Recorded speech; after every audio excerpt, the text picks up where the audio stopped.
Alabama is recognized. Thank you, Mr. Speaker. I thank the gentleman for yielding for his leadership on this important issue. Mr. Speaker, I rise in opposition to this bill. The bill before us today is a flawed response to last year's tragic mid-air collision at Reagan National. First and foremost, this bill will undermine our national security. The Department of War just released the following statement regarding the bill. Quote, "As currently drafted, enactment of this bill would create significant unresolved budgetary burdens and operational security risks affecting national defense activities." Close quote. Let's talk about those operational security risks. The ROTOR Act requires ADSB, which is a beacon signal, in and out to be transmitted on all aircraft in the national airspace, including Department of War aircraft performing sensitive missions. ADSB systems transmit information on the location, speed, and direction of aircraft over unencrypted, open channels. Websites like FlightAware then post that information for all the world to see. Since 2018, certain military aircraft have been exempt from broadcasting that information pursuant to a memorandum of agreement between the FAA and the Pentagon. The ROTOR Act overwrites that MOA with the FAA rulemaking.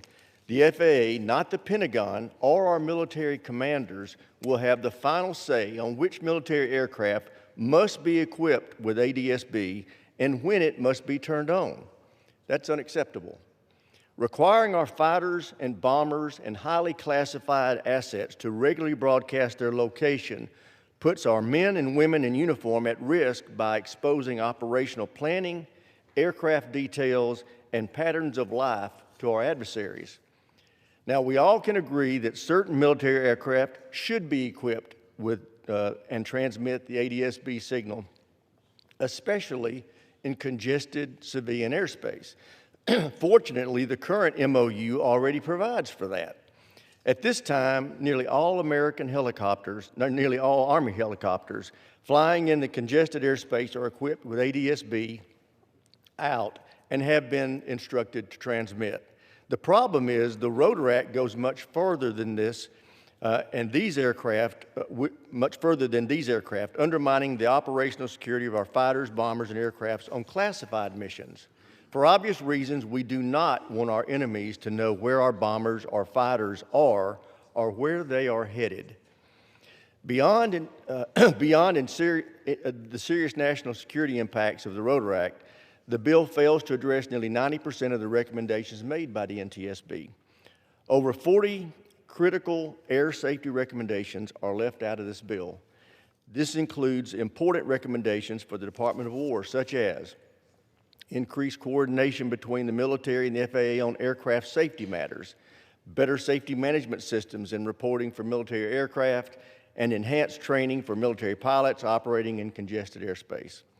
All of these flaws can be easily fixed if the committees of jurisdiction in the House are afforded the opportunity to follow regular order and consider an alternative bill. I've joined Chairman Graves, Ranking Members Larson and Smith to introduce the Bipartisan Alert Act that will fix the flaws of the ROTOR Act. But our legislation goes much farther than the ROTOR Act to improve aviation safety by addressing all 50 of the NTSB recommendations. It will also ensure our military can continue to carry out sensitive operations that are crucial to our defense and our nation. The Department of War is requesting these changes be made before the ROTOR Act is signed into law. If we defeat this bill tonight, we can have the Alert Act, or whenever it does come to the floor, tonight or tomorrow. If we defeat this bill, we can have the Alert Act on the floor the very next day. We can reconcile the differences with the Senate and get the bill to the President the next week. The House of Representatives should not send a bill to the President that has no input from the House, especially a bill this impactful to our national security. I urge all members to oppose the bill, and I yield back the balance of my time.